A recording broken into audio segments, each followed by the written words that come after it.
Salmo capítulo 64. Al músico principal, Salmo de David. Escucha, oh Dios, la voz de mi queja. Guarda mi vida del temor del enemigo. Escóndeme del consejo secreto de los malignos, de la conspiración de los que hacen iniquidad, que afilan como espada su lengua, lanzan cual saeta suya palabra amarga, para asaetear escondidas al íntegro. De repente lo asaetean y no temen. Obstinados en su inicuo designio, tratan de esconder los lazos y dicen: ¿quién los ha de ver? Inquieren iniquidades, hacen una investigación exacta y el íntimo pensamiento de cada uno de ellos, así como su corazón es profundo. Mas Dios los herirá con saeta, de repente serán sus plagas. Sus propias lenguas los harán caer, se espantarán todos los que los vean. Entonces temerán todos los hombres y anunciarán la obra de Dios y entenderán sus hechos. Se alegrará el justo en Jehová y confiará en él, y se gloriarán todos los rectos de corazón. Amén. El título de la predicación en esta noche es La justicia que vence el temor. La justicia que vence el temor. Y la razón por la cual titulé el sermón de esa manera es porque creo que el Salmo 64 comunica dos enseñanzas fundamentales. Una referente al temor que experimenta el orante, o sea, el salmista. Y dos, la importancia de comprender la justicia retributiva de Dios. Y creo que a la luz del Salmo 64, ambas cosas tienen una relación íntima. El temor que experimenta el salmista y por otro lado, la justicia retributiva de Dios que cale en la conciencia del orante, en este caso de David, que es el autor del Salmo. Para desarrollar nuestro sermón, vamos a considerar tres encabezados y vamos a seguirlos. Número 1, el orante pide protección. El orante pide protección, versículos 1 al versículo 6. Noten la segunda línea del verso 1. Guarda mi vida del temor del enemigo. El orante pide protección. Número 2, el orante es defendido por Dios. Y vamos a ver en el texto la intervención sobrenatural de Dios a favor del orante. Versículo 7, mas Dios los herirá con saeta. Y número 3, el orante reconoce la victoria del Señor.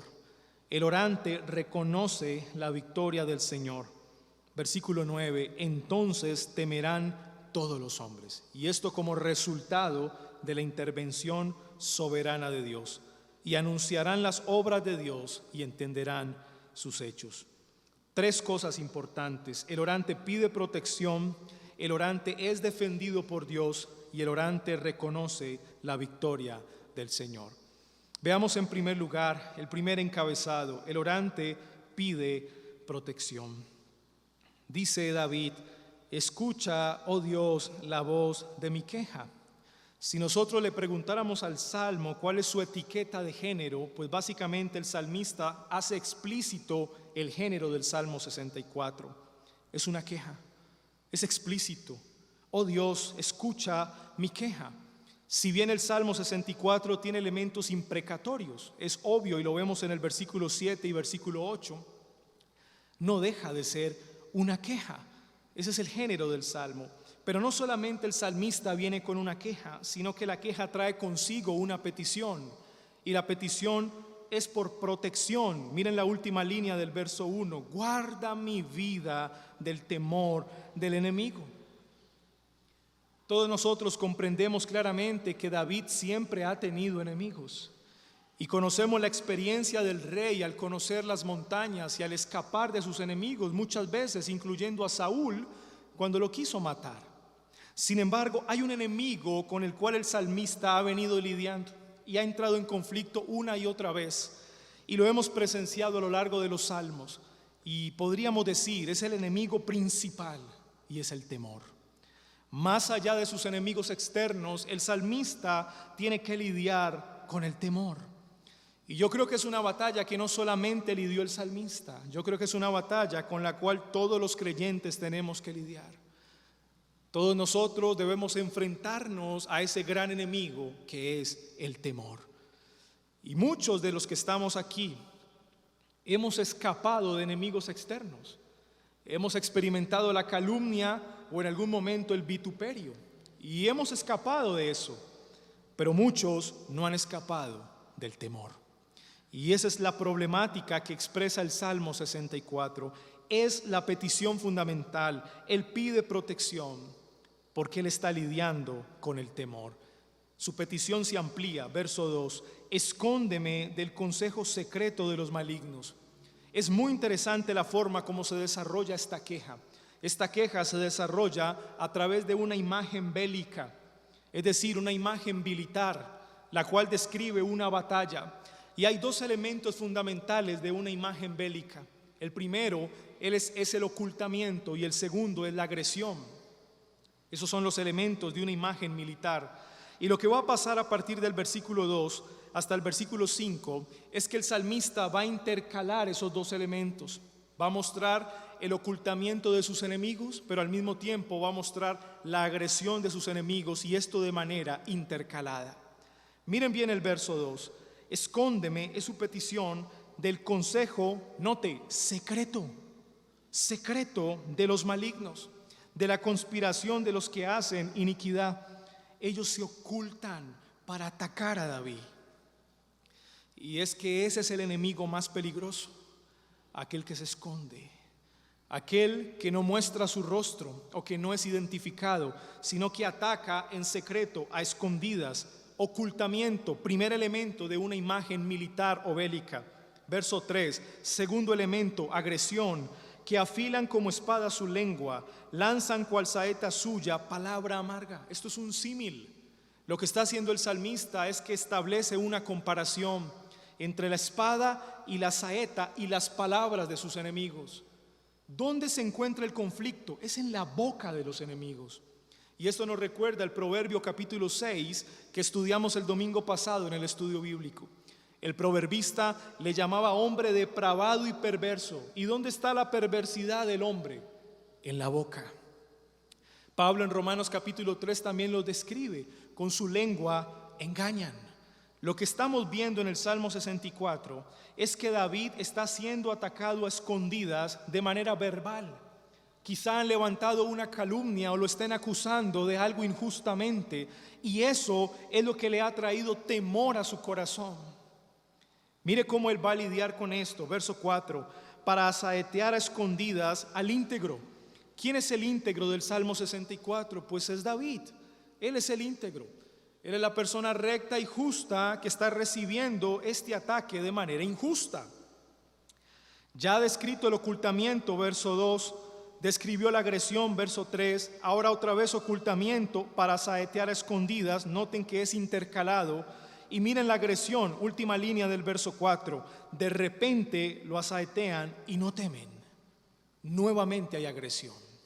Los enemigos atacan a escondidas y agreden a David. Otra vez, obstinados en su inicuo designio, tratan de esconder los lazos. Ocultamiento. Y dicen, ¿quién los ha de ver? Qué pregunta, ¿verdad? Es una pregunta que descubre la manera como los perversos maquinan los planes. Ellos saben que lo que están haciendo es un delito, y a pesar de que saben que es un delito, no les importa. Es más, hacen esta pregunta grosera: ¿quién los ha de ver? ¿Quién ha de ver mi plan? Claro, como lo están realizando de manera oculta o secreta, cree que nadie los ve. Es más, estos enemigos quizá contemplen en algún sentido que Dios los ha de ver, pero no les importa. No les importa. Y yo creo que la forma como el salmista describe a sus enemigos, pues es la descripción de la sociedad a lo largo de la historia humana. Así piensa el hombre malvado, sea en el tiempo de David, sea en el tiempo de Jesús y sea en nuestro tiempo. Es una característica de nuestra sociedad necia. Muchos de ellos son conscientes de que deben rendirle cuentas a Dios, pero no les importa.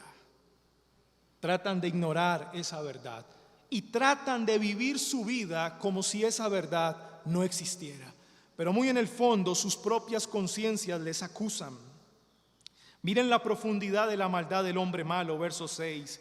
Inquieren iniquidades, hacen una investigación exacta y el íntimo pensamiento de cada uno de ellos, así como su corazón es profundo.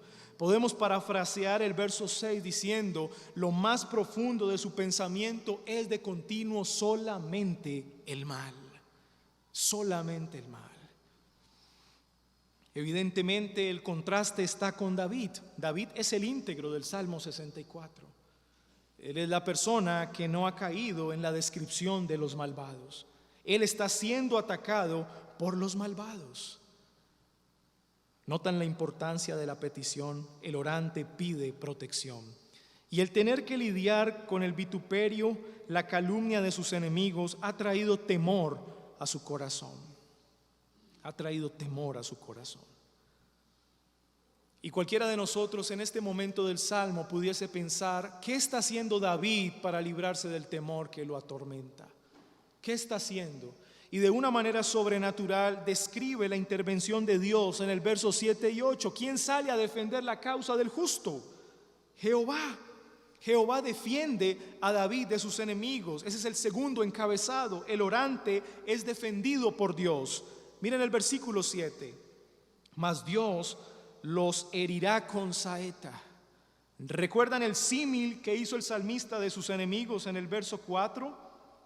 De repente lo asaetean y no temen. Verso 3, que afilan como espada su lengua, lanzan cual saeta.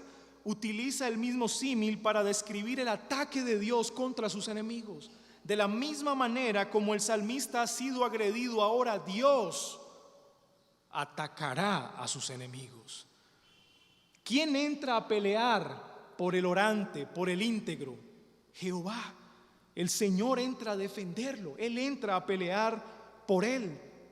Y mire la estrategia divina. De repente serán sus plagas algo tipo Egipto. Sus propias lenguas los harán caer. He ahí el castigo. Se espantarán todos los que lo vean. Es Dios quien defiende al justo. Y lo que está haciendo el salmista básicamente es lo siguiente, queridos hermanos: librando una batalla con el temor en el presente mientras mira hacia el futuro. ¿Lo pudieron ver en el Salmo? Cómo el salmista, a través de la fe, cree, tiene una absoluta confianza de que el Señor va a intervenir por su causa. Pero su presente es conflictivo. En su presente está lidiando con su principal enemigo, que es el temor. Pero sus ojos, su fe está puesta en el futuro, en lo que el Señor pueda hacer por su causa. ¿Notan cómo opera esto? ¿Cómo está trabajando la fe en el salmista? Y es que la fe no actúa como por arte de magia. Podemos ser fortalecidos en nuestra fe y aún así seguir lidiando batallas duras contra el temor. Y es que es en esos momentos donde la fe es fortalecida, cuando se ve exigida a poner su confianza en el futuro, en lo que el Señor hará por él. Y esa es la parte más complicada, ¿verdad? ¿Qué es lo más difícil de esperar? Perseverar esperando. ¿Recuerdan un estudio bíblico que tuvimos sobre la perseverancia en la oración? ¿Qué es lo más difícil de orar? Perseverar orando. ¿Y qué es lo más difícil de confiar en un buen final? Perseverar confiando en ese buen final. Sin embargo, hermanos, noten cómo el atributo de la justicia retributiva de Dios va a cambiar la vida del salmista. El versículo 7 y el versículo 8 exaltan la justicia retributiva de Dios. Tarde que temprano el Señor castigará a los malos. Y eso llena de esperanza el corazón del salmista. Si hay algo que desanime a una persona, es ver a los malos triunfar. y no recibir lo que se merece.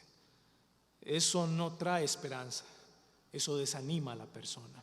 Y si hay algo que llena el alma de ánimo, de esperanza, es tener la plena certeza de que los malos finalmente serán castigados y de que la justicia de Dios será vindicada en medio de todas las naciones, para la gloria y el amor de Dios mismo. Y saben, me llama la atención cómo en medio del conflicto con el temor que tiene el salmista, está preocupado por la justicia de Dios. Pudiese estar preocupado por su propia justicia. Sin embargo, su mente está puesta en que la justicia de Dios sea vindicada ante los ojos de los hombres, en medio de su conflicto con el temor. Es el esfuerzo del creyente en tratar de saturar su mente del conocimiento de Dios mientras enfrenta el temor del presente. Mis hermanos, saturar nuestras mentes con el conocimiento de Dios nos ayudarán a vencer el temor. Y note cómo el atributo de la justicia de Dios es interdependiente al atributo del poder de Dios. ¿Qué tal un Dios perfectamente justo, pero que no es todopoderoso? No podría ejecutar su justicia. Y es ahí cuando los atributos de Dios trabajan de manera interdependiente. El salmista cree que Dios es justo porque tiene el poder de castigar a los malos y expresar su justa ira. El Señor lo ha defendido. Y una vez el Señor lo defiende, noten esto con atención, el temor empieza a desaparecer. Ese es el encabezado número 3. El orante reconoce la victoria del Señor. Miren el verso 9. Entonces, como un efecto, un resultado, temerán todos los hombres. Obviamente se convierten en testigos de la justicia del Dios Todopoderoso y anunciarán la obra de Dios y entenderán sus hechos. Una vez la justicia de Dios sea vindicado, el nombre de Dios es glorificado en medio de las naciones.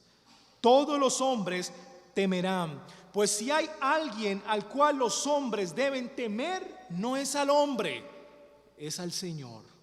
Es al Señor. Entonces el salmista dice: se alegrará el justo en Jehová, que en el Salmo 64 es Él es el íntegro que es atacado, y confiará en Él, y se gloriarán todos los rectos de corazón. Miren esto. ¿Quién es el justo y quién es el recto? Aquellos que se conforman al carácter moral de Dios. ¿Qué esperan los justos y qué esperan los rectos? Que el Señor actúe con justicia. Pero ¿qué esperan los malos? Que esa justicia nunca venga. Que esa justicia nunca se manifieste. Eso es lo que esperan los malos, pues ellos no se identifican con el carácter moral de Dios, no les importa. Pero quienes tenemos que lidiar con esa esperanza y confianza profunda de que el Señor un día vindicará su justicia ante los ojos de todos los hombres, somos los justos, los que hemos conformado nuestra vida al carácter moral de Dios. ¿Quiénes son los sedientos de justicia? Los justos, los rectos.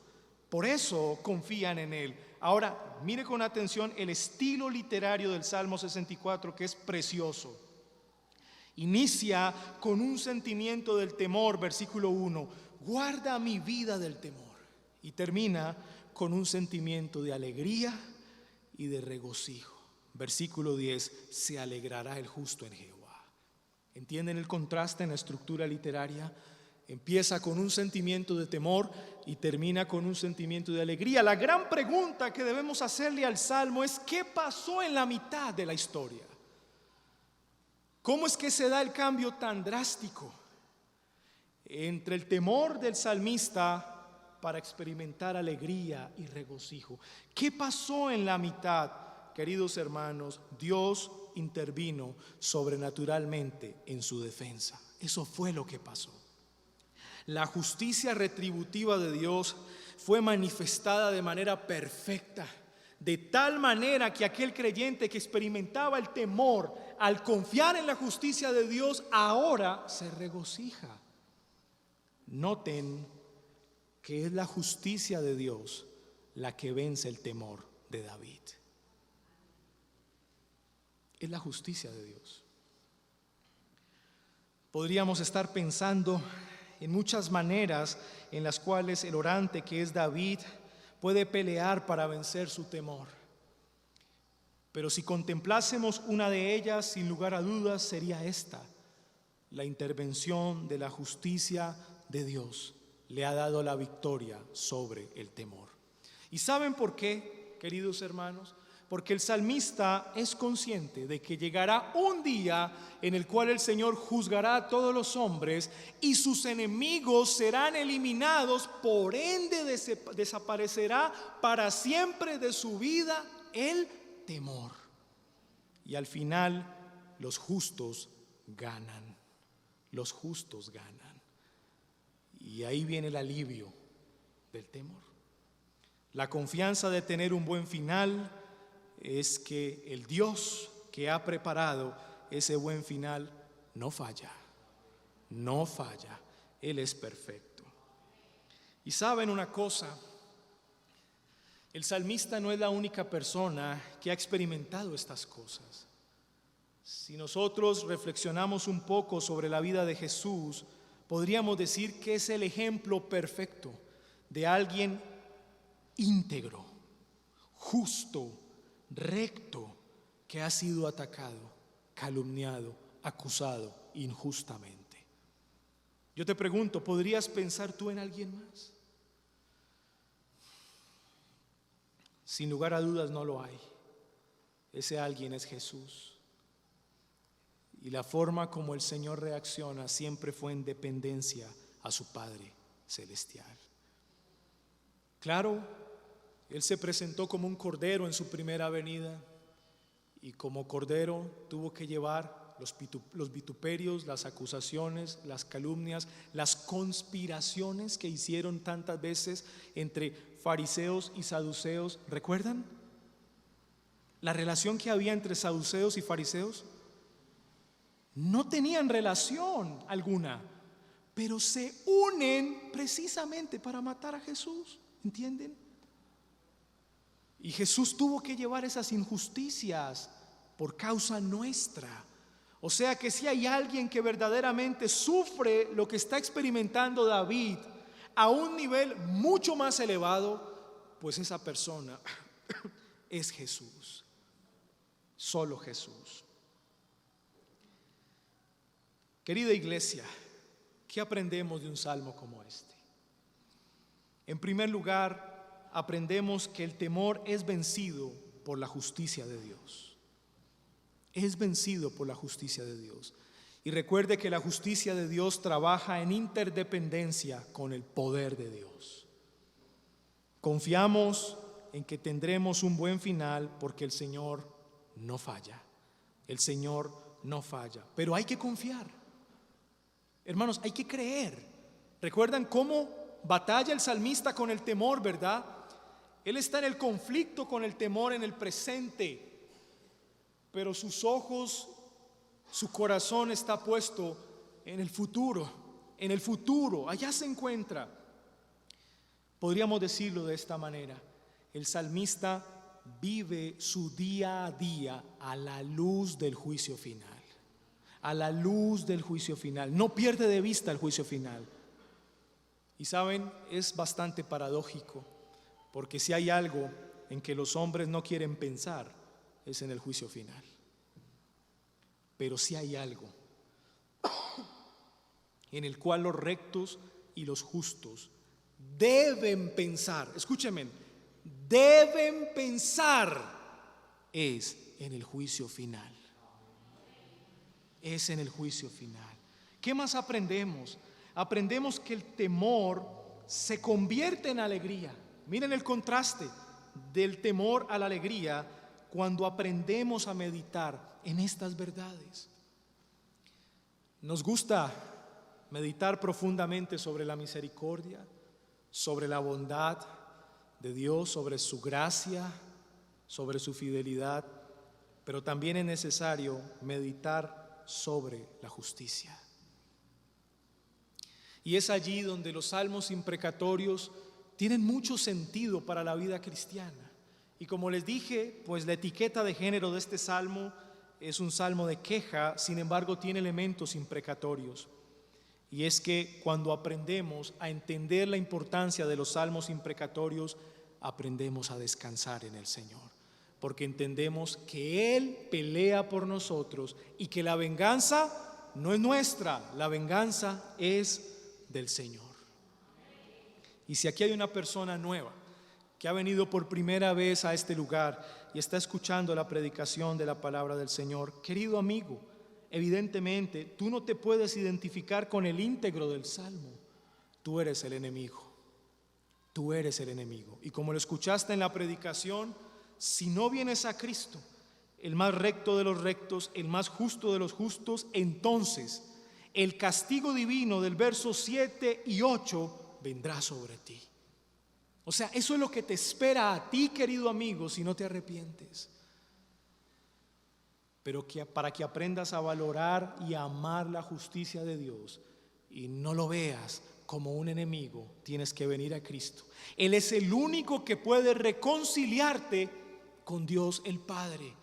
Y de esa manera, aquel juez que te va a juzgar con severidad, te recibe en su regazo, con amor, con bondad y con misericordia. Querido amigo, ven a Cristo. La justicia que vence el temor es la justicia de Dios. Amén.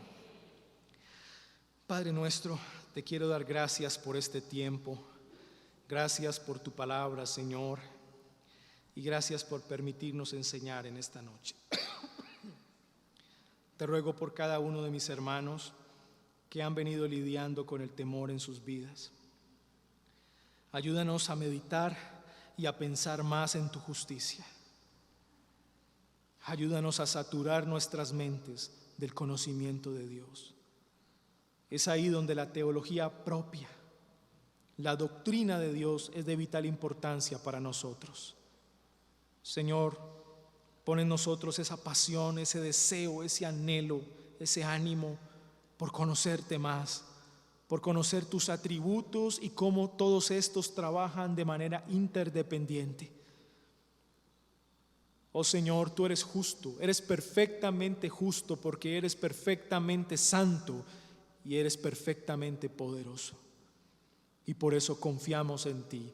A pesar de que vemos al malo actuar hoy, creemos como el salmista, vivimos en nuestro presente, pero a la luz del futuro, y creemos que un día, tarde que temprano, tú juzgarás a todos los hombres y en tu justicia retributiva le darás a cada uno lo que se merece. Gracias, Señor, porque nos podemos acercar confiadamente al trono de la gracia para alcanzar misericordia para el oportuno socorro y saber que aquel juez severo nos recibe en su regazo con tierno amor.